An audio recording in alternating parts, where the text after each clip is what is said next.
panel discussion itself, I must admit that this panel is broadly sort of one-sided. I was hoping to get people from Reliance Industries or those who have supported their views in various ways or partly supported their views, and unfortunately we were not successful. Just to put it on record, which must be done, is that we addressed not one but two communications to Reliance Industries requesting them to name a speaker to be part of the panel discussion, and we got no reply till yesterday. Suddenly the press club got a reply late in the afternoon yesterday saying that we decline your request for two reasons. One, they say that this event is not for a debate, but it is to popularize a pamphlet which Paranjoy has brought up. That's the term used, that you're trying to popularize through an event, pamphlet which Paranjoy got. I think we'll have to start redefining what a pamphlet means. I mean, 500 pages of real hard research has now been reduced to a pamphlet. Paranjoy, congratulations. But anyway, so that was one reason. The second reason was what you mentioned, that the various cases in respect of gas pricing in different courts, ONGC and in Supreme Court and all that. So they wouldn't want to get involved in a discussion on this issue when the matter is in court. So these are the two reasons they've given. We respect that. I mean, again, even after that reply, we addressed to their communicator another letter saying that we'd still welcome you, which they again declined, and they said that in any case we would, since this all concerns law and legal stuff, we would like to record this whole proceeding, videograph the whole proceeding, which we declined. Which we said that in case you are participating in the proceedings, one could have considered it, but since you're not choosing not to participate, we declined that request. But we also said that it is being recorded, it will be available on social media, on YouTube. We have a Press Club YouTube channel, so it will be available there, and anybody who wants to access the proceedings can do so. So that's unfortunately, and another 2 or 3 speakers who had initially shown interest in speaking, unfortunately then declined. So I am afraid it's going to be a one-sided discussion, but maybe from the House or wherever we can have into it. Now, to go straight into it, I would request Mani Shankar ji, who's been in government, who's probably suffered the pain of seeing all this happen before him, to explain to us in a very simple and short way the ins and outs of how the whole question of gas pricing, the treatment to Reliance, and how government has functioned around it. Could I request Mani Shankar ji to give us a little introduction to the subject? Well, thank you very much. I have chosen to come here today principally because when the book was released, I was in the midst of losing my election campaign by the largest single margin by which I've lost any of the 7 elections in which I participated. The other was that the book got overtaken by another one written by an accidental media advisor.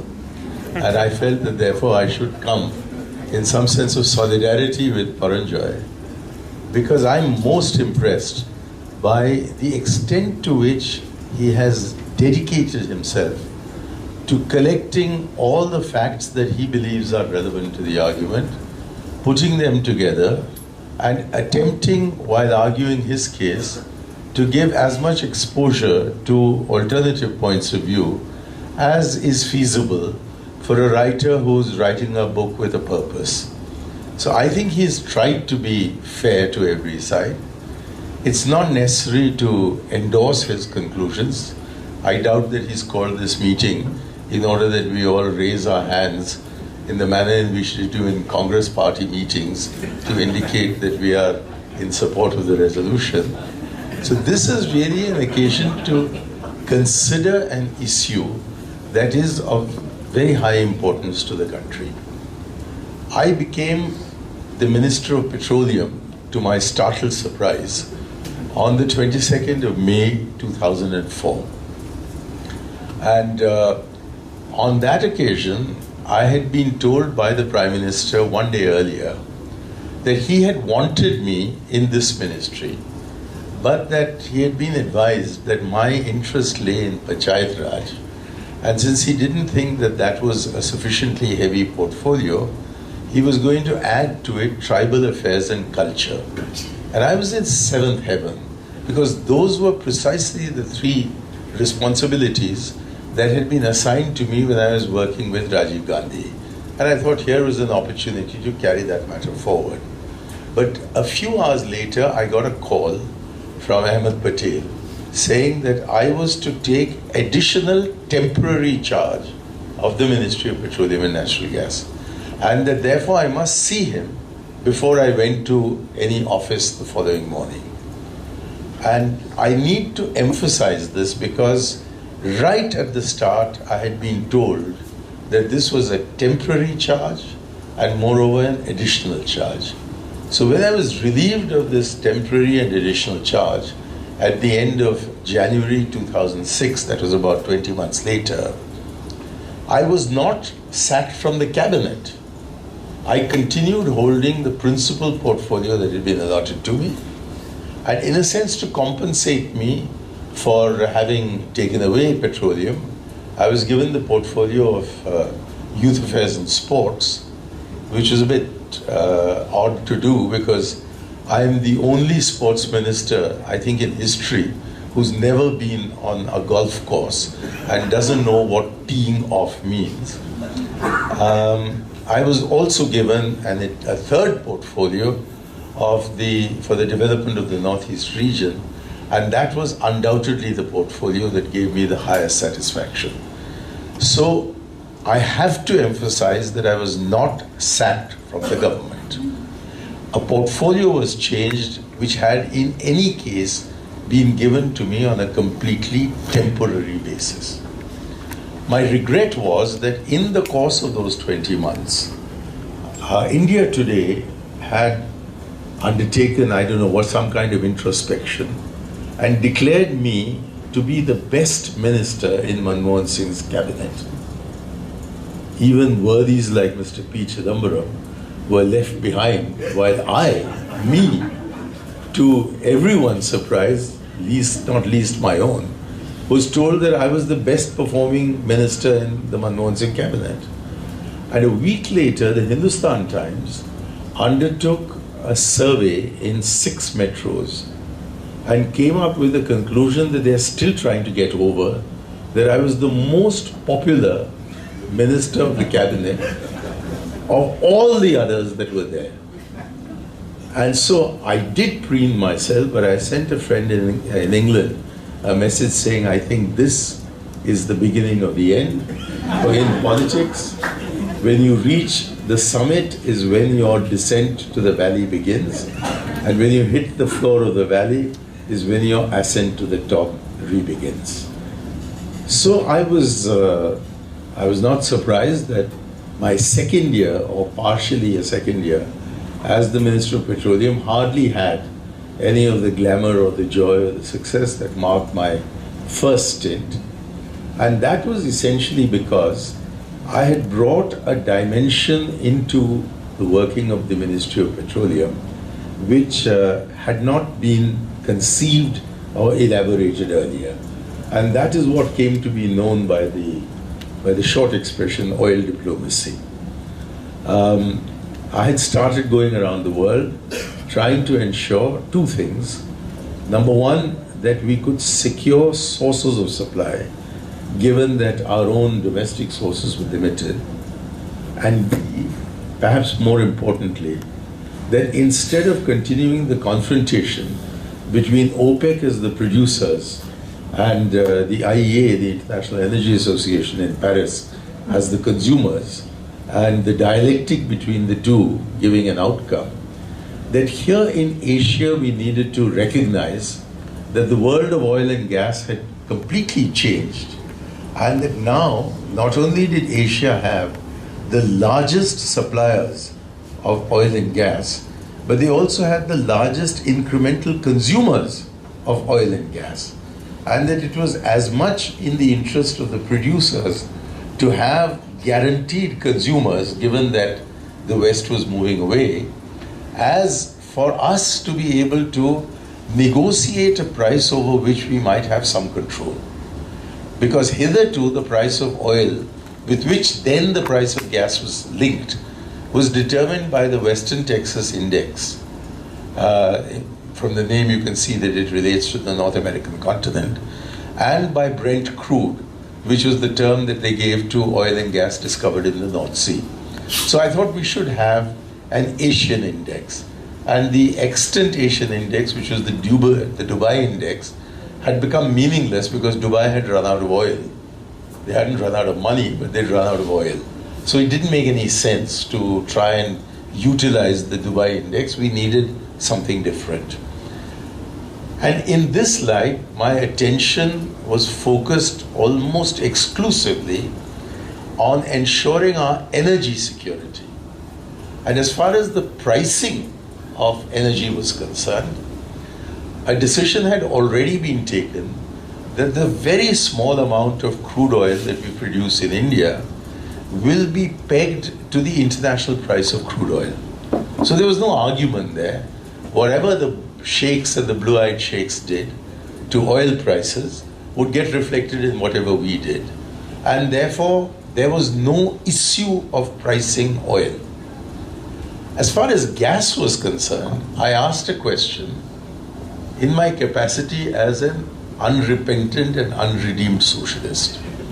I asked the question as to why we can't control the price of gas.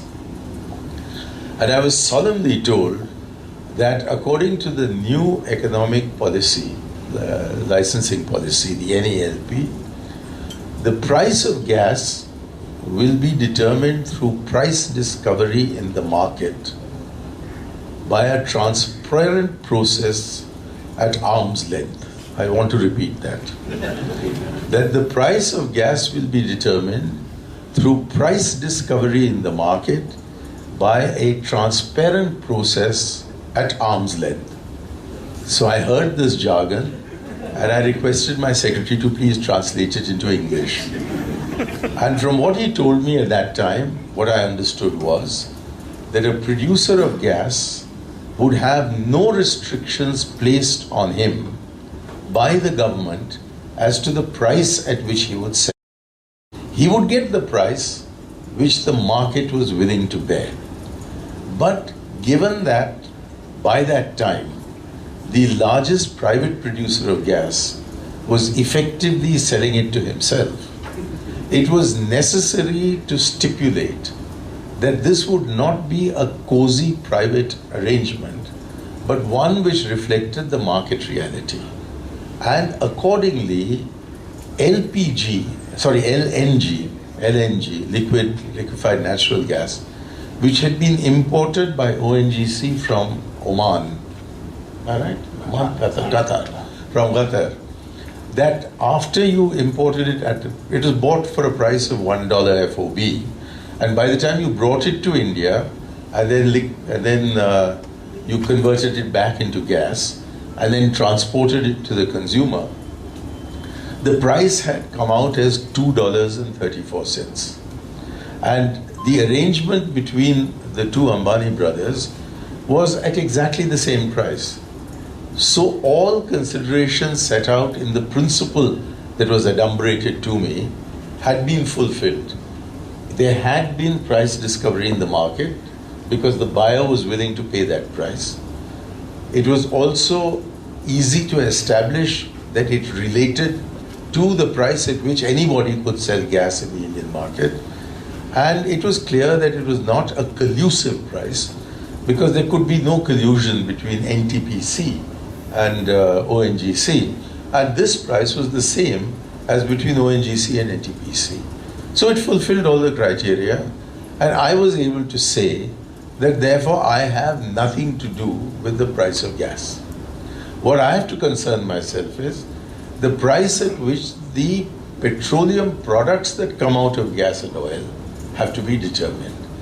And I thought I had been given that temporary charge in order to end my political career within 3 weeks, because I was required within 3 weeks to announce an increase in the price of our petroleum products. That is, I had to learn this, that petrol in the Ministry of Petroleum is called motor spirit, and kerosene is called superior kerosene oil. I've forgotten what diesel is called, but it has some funny name. High-speed diesel.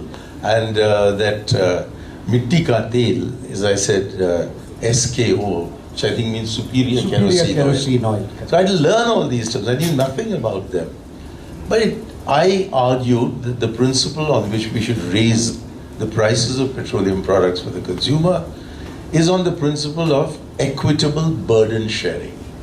That there was going to be an increased burden as a result of what some Arab sheikh or some Norwegian was going to do, and that therefore if it went up by 10 rupees, should all the 10 rupees be borne by the consumer, or should some of it be borne by those who are making rentier profits, principally the oil producers of India, who were doing nothing but gaining simply because somebody else had raised the international price of crude.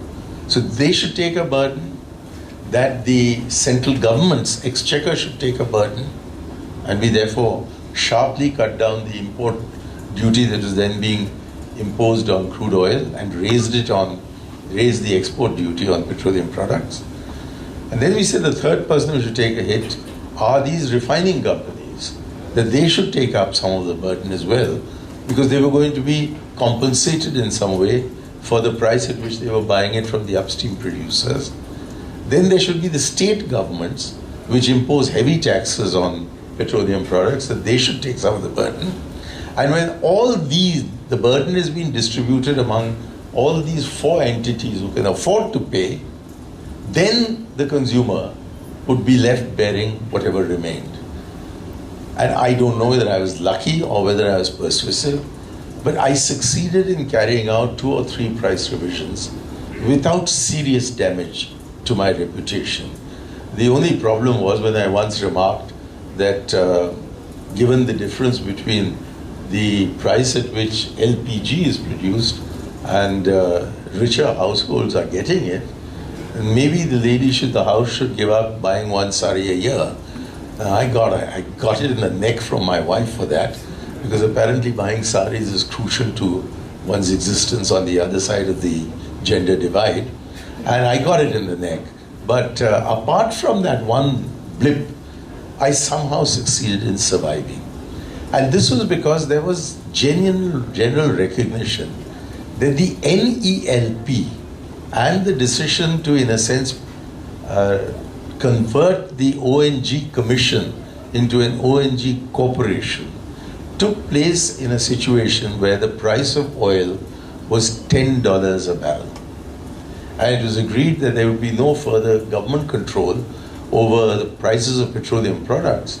The market itself would ensure that these were supplied at a reasonable price.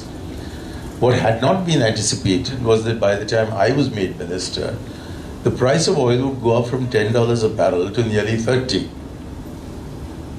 And that was regarded as such an outrageous price that my first press conference as minister was in the company of the Saudi ambassador, who solemnly informed the Indian press that Saudi Arabia desired that prices of oil should be in the range of $25 to $27, because otherwise major consumers would find a substitute. And he was prophetic, because that's exactly what has happened. Shale oil and shale gas have come on the market, and Saudi Arabia is left without a really reliable consumer. And this is also the fate that has overtaken several other countries, because a lot of gas is coming in from the Russian Federation into Europe. So the need to purchase oil and gas from Asian producers has declined on the part of the Western countries. And so in a sense I was justified in guessing at that time that we really needed an Asian oil and gas community from which we could go further forward. Although it was a distant dream, it seemed to me that a main job of a minister is to have distant dreams and not to get too involved in the nitty-gritty of administration.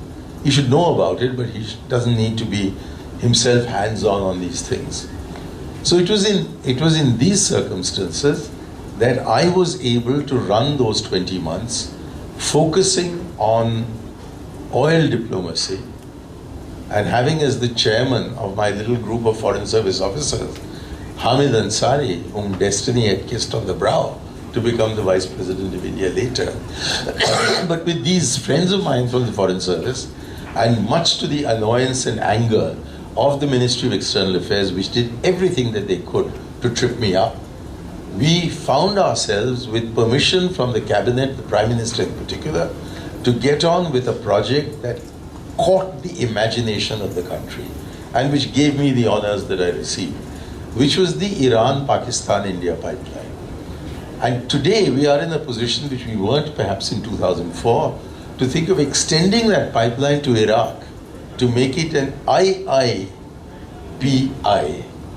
EP, and in fact to take it to an EPIC, because if we were to run it across the breast of Mother India and through the Stillwell Road, we could be in China. That's the extent to which it is feasible in theory to have an Asian gas grid. And we now have TAPI, which was then being poo-pooed by the External Affairs Ministry. But at that time, the argument of our MEA non-experts, because I'm afraid they get involved in things they don't understand, was that there was not gas enough in the Daulatabad field of Turkmenistan. So I met Pervez Musharraf at that time, and I said that if there isn't, I'm sure there's plenty in Uzbekistan. So we make Tapi into Utapi. And I said, if that's not enough, there's plenty of gas in Kazakhstan. So we make it Kutapi. And we arrive up at Astrakhan in Russia on the Caspian, and it becomes Rukutapi. And if we move further south on the Caspian, we'd arrive in Azerbaijan, whose oil field, whose gas field in the Caspian Sea was called Chirag. That's the extent to which we are connected with Central Asia and have forgotten. So it will become Arukutapi. And I loved Pervez Musharraf's response to me. He said, perhaps it'll work. After all, the vowels and the consonants are falling into place. So it was feasible for us to think of these things. It was also, while I was minister, that we succeeded in spudding the first gas well and working towards an imminent opening of the oil well in Sakhalin, in the Russian Federation, on the far east. And we'd worked out, or at least in principle we'd worked out with Japan and Korea, that our share of that oil and gas could go to them. And in exchange, the arrangements that they'd made in Sumatra to get their gas from there as LNG, we could get it into our country, closer than all those countries are. It'd be a kind of swap deal. So there were all these exciting possibilities.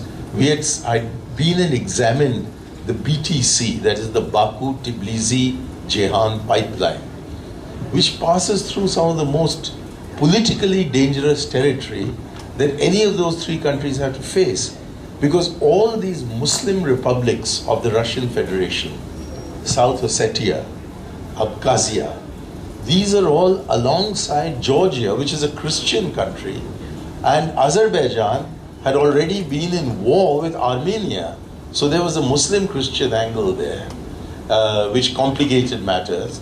And then the pipeline ran through the Kurdish part of Turkey, which has been in continuous revolt for decades now. And Jehan, in fact, is at the southern end of the Kurdish part of Turkey. If they could do it and set up measures that would ensure security, then surely the Iran-Pakistan-India pipeline was feasible. So these were the kind of issues with which the ministry was wrestling. And we didn't have to bother about pricing.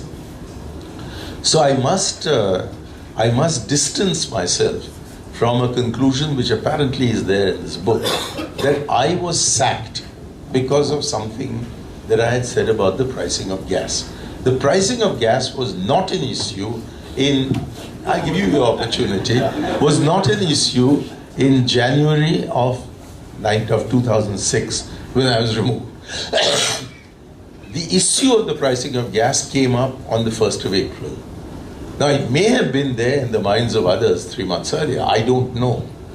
But as far as the record goes, I was asked to leave at the end of January because mine was a temporary post.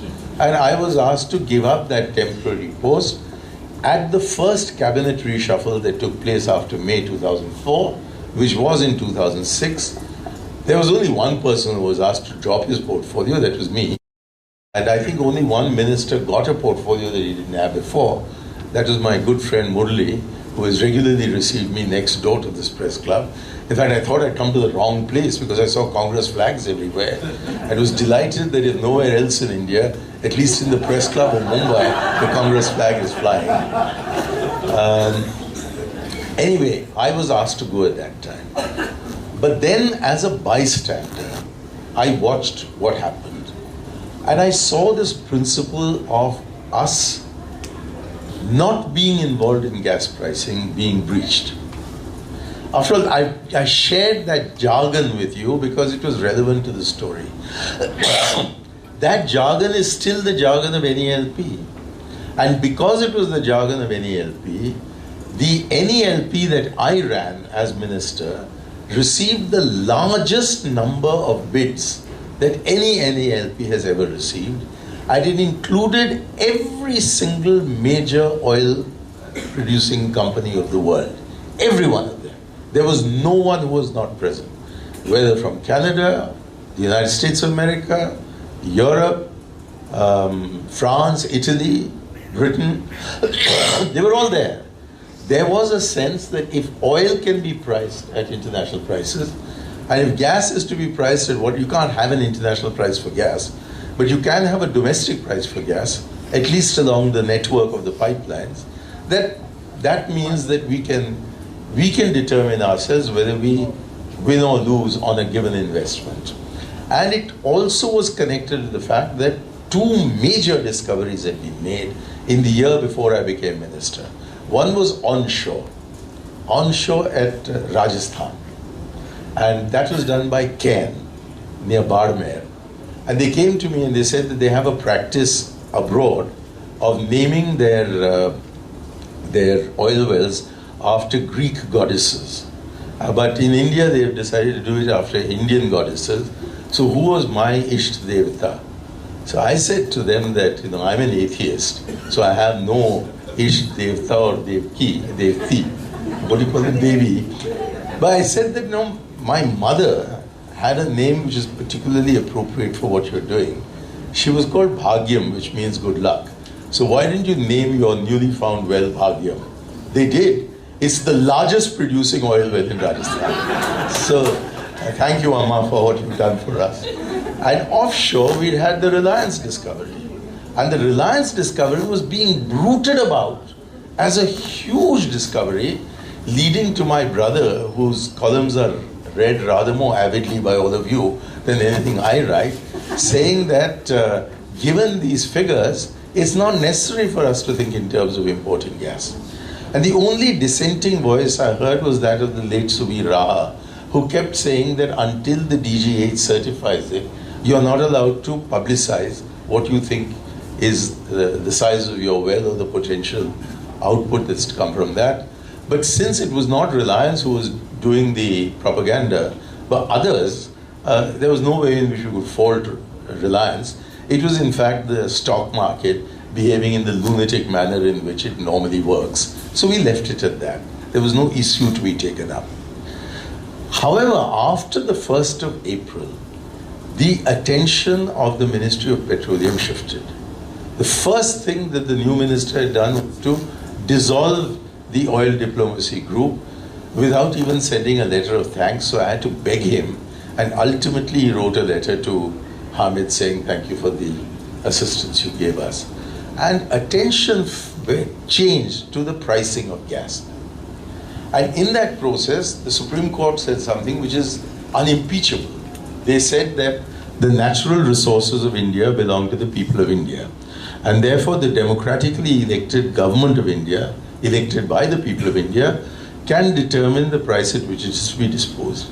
But the government, that government, in exercise of this power, had decided on that arm's length, my price discovery, transparent process and so forth. So the NELP was fundamentally based on price discovery. That was how people were enticed to come in. But when the Supreme Court reiterated the obvious truth that the natural resources of India belong to the people of India, and therefore the government determined what the price would be, there was a fundamental alteration of the basis on which we were going to seek domestic energy security. And our ministry, therefore, has become more and more the Ministry of Petroleum and Gas Pricing. Whereas I think the national need now is to make it the Ministry of Petroleum and Gas Security. For without security in this particular sector, all our dreams of economic development are ill-founded. It's necessary to have that security. Which means two things. One, that we concentrate on discovering more in India. We have gas hydrates in the Bay of Bengal, but we have no technology to make them commercially exploitable.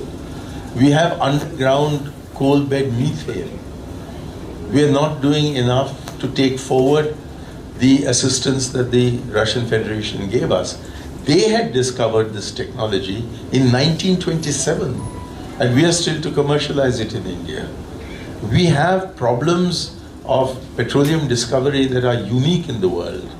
Our problem of onshore oil and gas began 60 million years ago when the island of Gondwana broke away from the Antarctic and unfortunately floated past Madagascar, just as Madagascar's volcanoes started spewing their lava. That's what killed the dinosaur.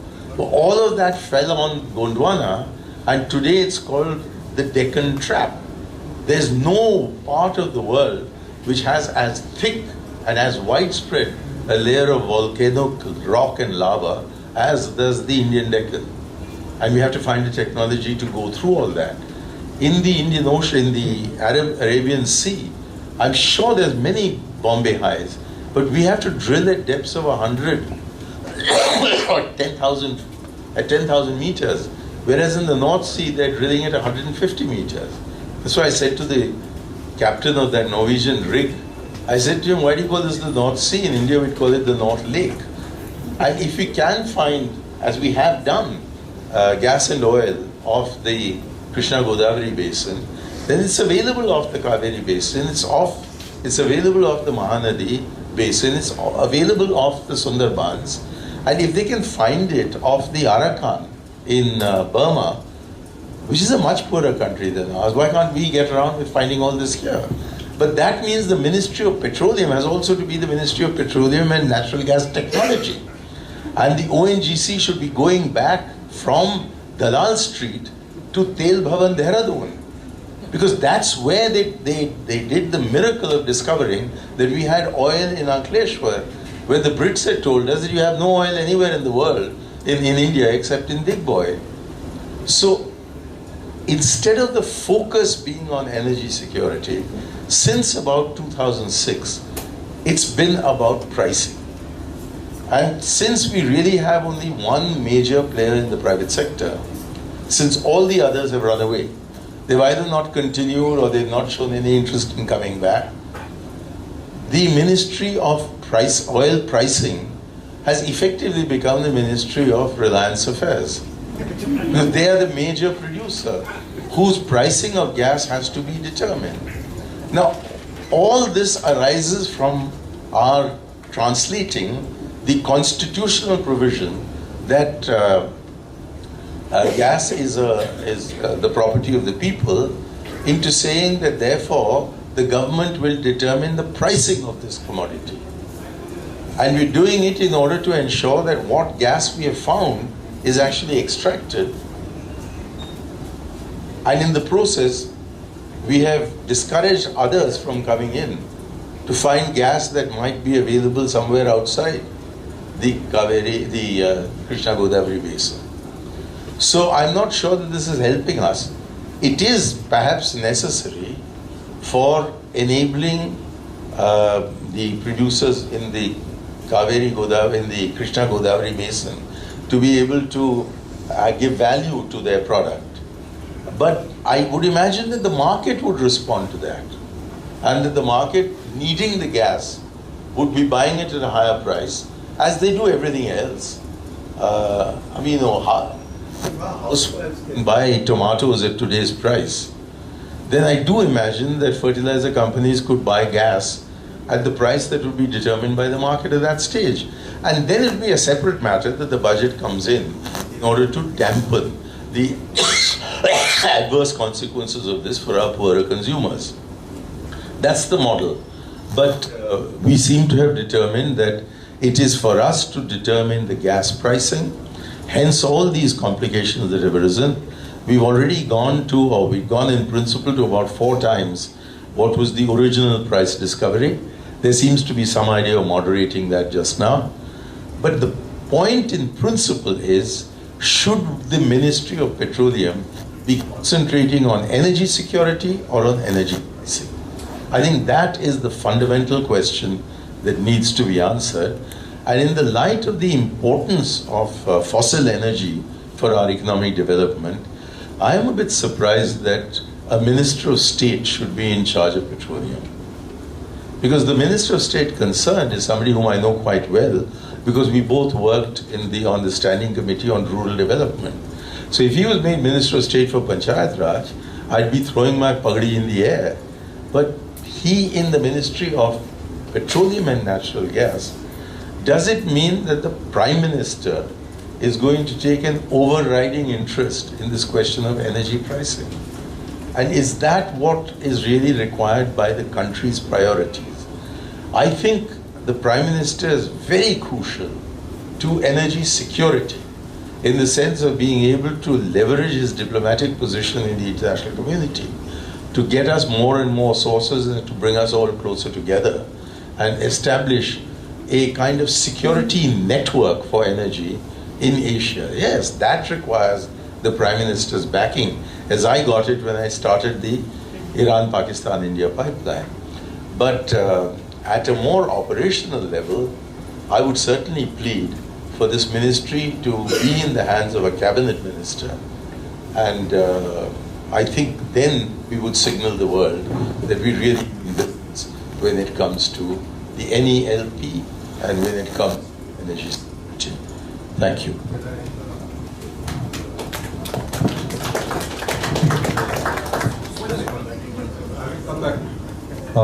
Paranjoy is